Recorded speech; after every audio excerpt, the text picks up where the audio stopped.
Hi, everybody. Welcome to today's Career Chat. I'm Krista Harmon with the Kent ISD's Workforce Development team, and I'm very happy to have Todd Vruggink with us today. He is an automotive service manager at a local company. Welcome. Hello there. Thank you. Well, Todd, one of the things we love to do here at the Career Chats is to take you back to when you were 15 or 16. Did you think you would grow up to be an automotive service manager and a partner in a company?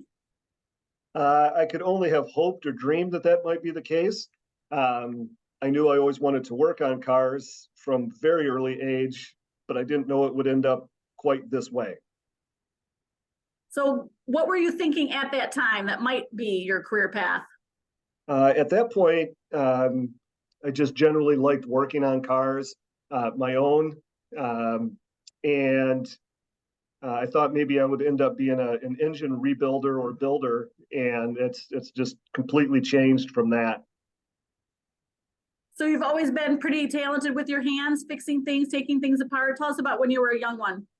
Yes, so my wife doesn't like that a whole lot because I fix all the appliances around the house, so we never get new ones. So yes, starting very, very early, working on bicycles in the backyard, and then eventually just working on cars and our families and my friends and all of that. And that was, in the mid 80s. Now, back in the mid 80s, were you aware of places like the tech center that had programming for young people who were good with their hands and fixing things? Was that a thing? Yes, actually, I attended twice through, at that time, it was the Kent Skills Center, still at the same location on the Beltline there. So I went through 2 years when I was in high school, a junior and a senior year. And then a year and a half after high school, I had gone back just trying to continue. And then I found a job at a local shop in Kentwood, and went from attending the classes to working full-time in the field as an apprentice and a learner in that particular shop. And is that something that your parents encouraged you? Did you have a school counselor encourage you to do the tech center? What do we want the counselors on the call to know about really paying attention to what kids' skills are and what kind of training you should kind of help them get into? Yeah, so academics weren't a strong point for me. And so it was a simple transition for me to work physically and with my hands, and something that I really enjoyed doing, and looking for something that I could be successful at. And so it was an easy segue transition for me just to get right into the ISD program out there. And it's the process that was there was very helpful and really helped just make a successful situation for me. That's fantastic. I'm just a big fan of career technical education, and I love these kind of stories, Todd, that you got into the right training for your personality and what you like to do. So that's so fantastic. So you are at KCTC and you're with other young people who also have the same interests. So that was probably fun in itself. What are just a couple takeaways from your tech center experience that you would like people to know about why that was valuable? Having the opportunity to learn and have a hands-on physical experience in the shop, actually being able, in some cases, working on our own cars and having real world situations. It's still a classroom setting, so it's not exactly how things end up in the real world, but it's very real world because you're working on a real thing that exists out on the road. And for me, that was what really made it real and successful. So you had mentioned you got a job right out of high school. What would you like young people to know about when you first step your foot in a new job? Do you know everything? Do you have to ask questions of other people? What's some reality check on those first jobs? I knew very, very little, and it was made clear to me that I didn't know a whole lot. And I just really took that to heart and just tried to learn everything I could about the things that we were doing. Just tried working hard and just staying at the task. Took what we would want to call constructive criticism the best that I could, and really just trying just to stay at the task and stay at the work, because I knew it's something that I loved. That's awesome. So you're learning on the job, which again, you're not incurring any college debt because you're learning on the job. In the auto industry, is an apprenticeship a normal part of that training, or is it just truly on the job? Any other certifications that you have to get? What would you like young people to know? So here at Community Automotive, we have an apprentice program. In fact, looking for another one right now. It's a newer program for us. We've only had it in place about a year, but in the 30 years that I've worked here, we've had many people that have come in. Some know varying degrees of beginning the process in the field. Some know very little. Some are very experienced.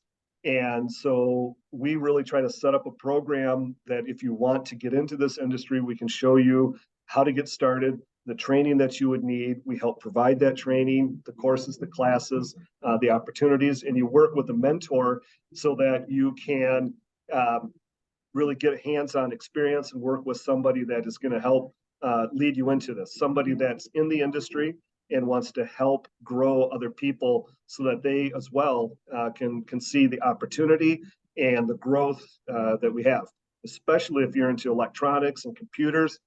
Cars are just so electronic now. Yeah, that's such a great point, because some young people who are good with computers, it comes naturally, might not think about in the auto industry to put some of those interests and skills to play. Right.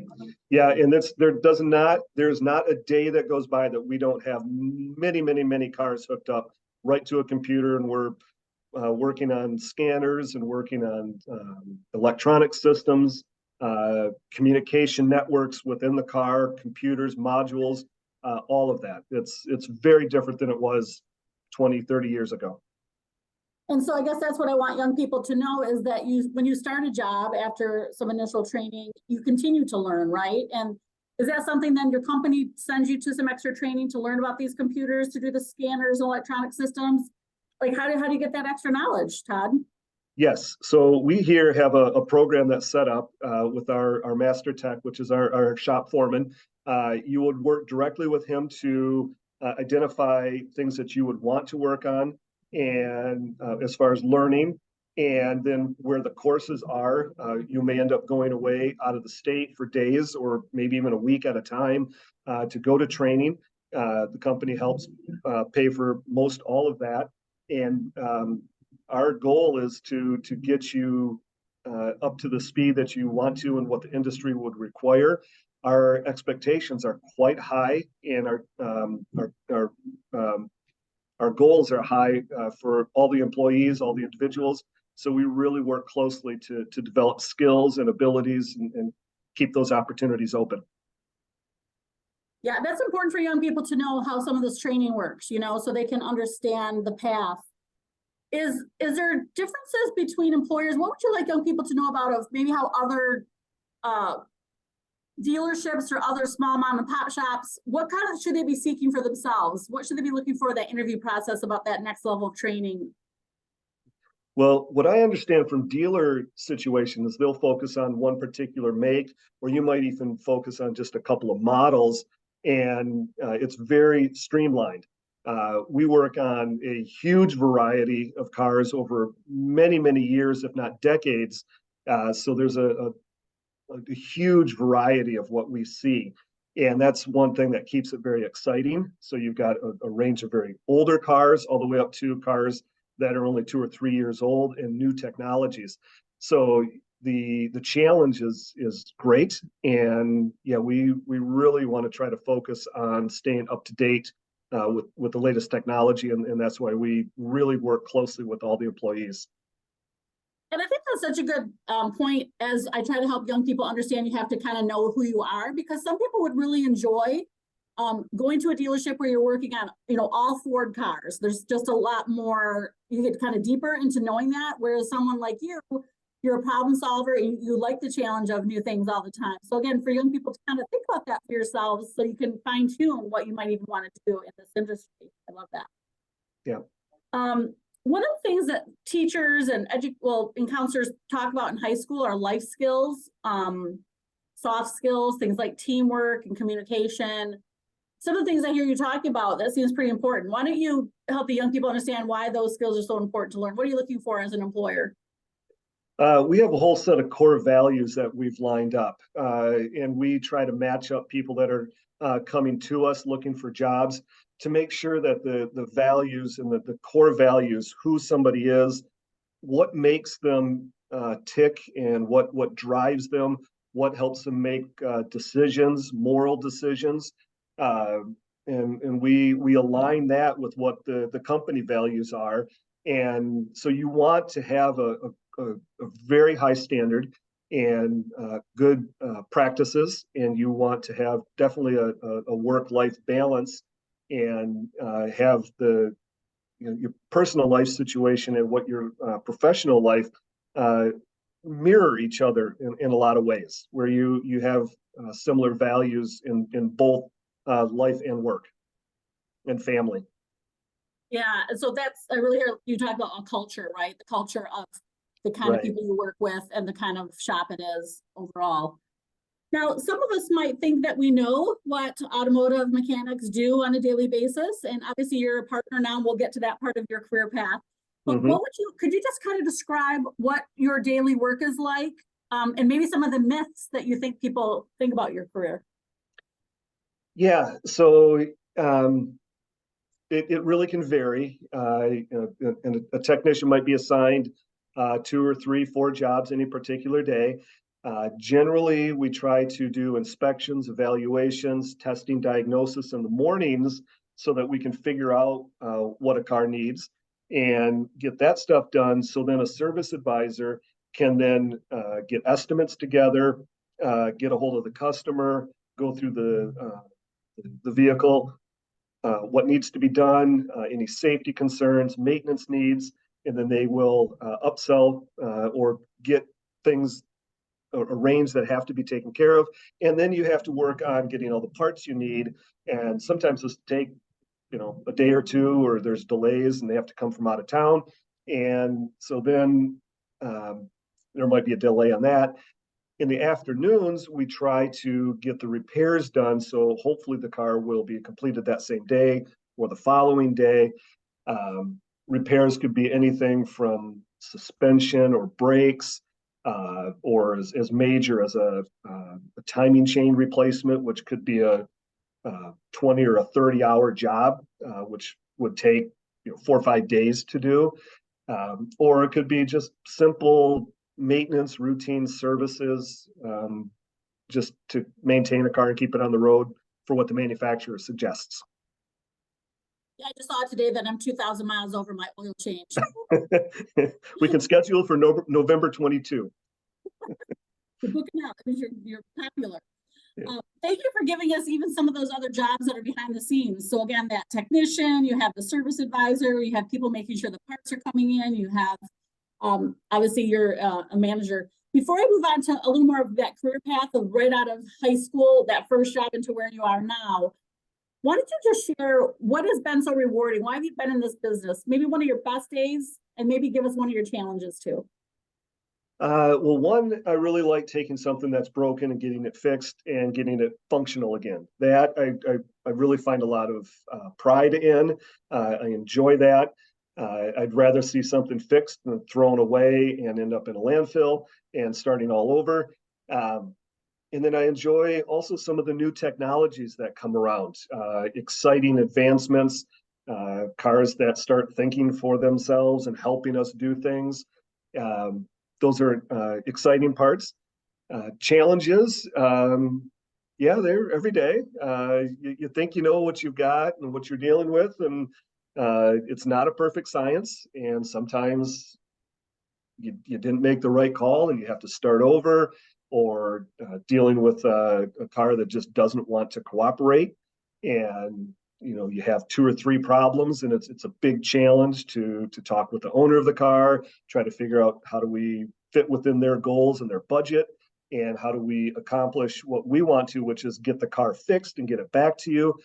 There's a lot that comes into play with that. Yeah, I can hear that problem solver in you though. That's one of the things that just drives you and keeps you interested in it. And I think that's where young people watching this, I want you to, again, look at your own self. And if you like to solve problems, this could be a really good match for you.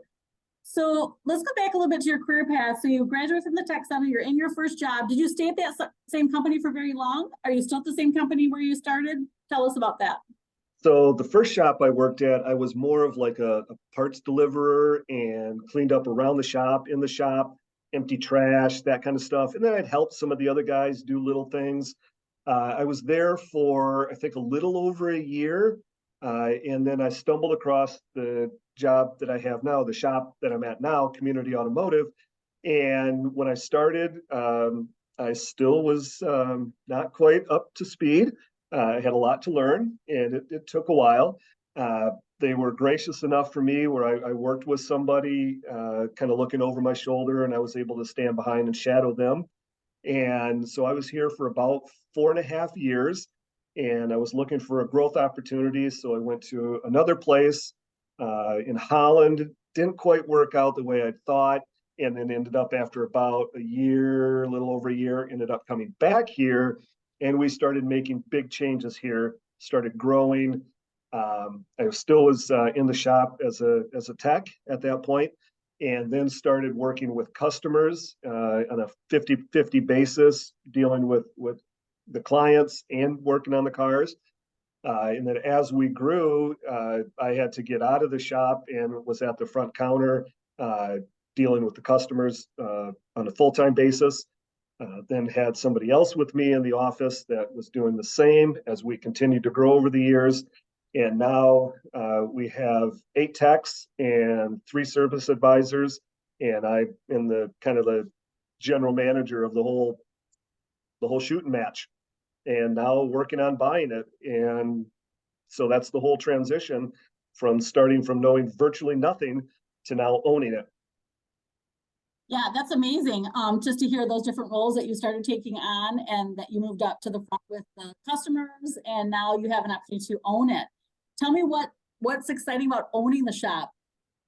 Continuing the legacy, being involved in the last 30 years of what we've built, our reputation, our expectation for employees and for the customer, delivering a superior service experience and delivering the best service and repair that we possibly can, and continuing that to grow other people in the industry and provide that to more and more people in the Grand Rapids region and West Michigan area. And I think that's important for young people to hear your career path, because you didn't necessarily go to business school, right? But you're still getting this opportunity. And that sometimes that's just how it works. You're learning on the job. You've been doing it for a long time, right? Oh, yeah, yeah. Well, just to give an example, as far as expected education for employees, I'm no different. I have probably this year, we're in November, so I probably have 65 hours of continuing training that I've already done this year, all on myself, just on business development, management, dealing with people, and even technical things. So yeah, it doesn't end. You know, I've spent a lot of time with that myself. And young people, I'm sure they're wondering, like, does the company pay for all that then? Is that coming out of your pocket? Yep. Yeah, we pay for all training and educational expenses. Okay, that's great. I want to give people watching this a chance to throw a question in if you want, but I have a few more as we finish up. I know we're going to have to end a little earlier than our normal. We get done at 4. I know we started a little late. I am wondering about a young person who's watching this though, Todd, and they're like, you know what, I really want to go into this industry. Obviously, the tech center is one good choice, that initial step. For young people who maybe missed the opportunity to come here, what would you recommend for them to start to get their foot in the door to get some experiences? Yeah, so obviously the tech center is a great way, especially when you're still in high school or shortly after, to get a good basis for that. If you can find a place that will work with you directly, like we will, you still have a lot of work to do to really kind of get up to a good base level. The other opportunity would be through community college, very economical and a great program at the MTech Center. I taught adjunct there for 10 years. Again, trying to show my commitment to the industry and trying to grow people up into that. So having been involved in the tech center and in community college and still being here, you know, that's what we really try to commit to. Yeah, that's fantastic. And I want to just plug JRCC too. Some other, I think it's 18 weeks training program, isn't it? I think, you know, it's been a while since I've looked at all of what they have, okay. But they've got a great program. Yeah, they have a very good reputation. So any young person that's watching this, please check out our local community college for that. As we finish up, I'd like to ask you, what would you like to give as just some advice or a final word of wisdom to young people? Maybe something you would have done differently or something that you learned that you're like, young people, you need to know that this worked for me. Anything come to mind? Believing in myself and the abilities I had sooner. I always undersold myself. I was always a little worried that I wasn't going to be able to do some of these things. But yeah, it's working hard, sticking with the program, setting goals, and working through and figure out how you can attain those goals. That's a big step in it. And I'm just so delighted as a career developer, Todd, that you had this early interest with, and you were good with your hands and you were smart to put things together and that you've made a full career out of it. I think that's such a great thing for young people to know. Yeah, absolutely. Yeah. Well, you've been great to be a role model for us today, Todd. Thank you for making time in your busy day. Absolutely. Thank you so much.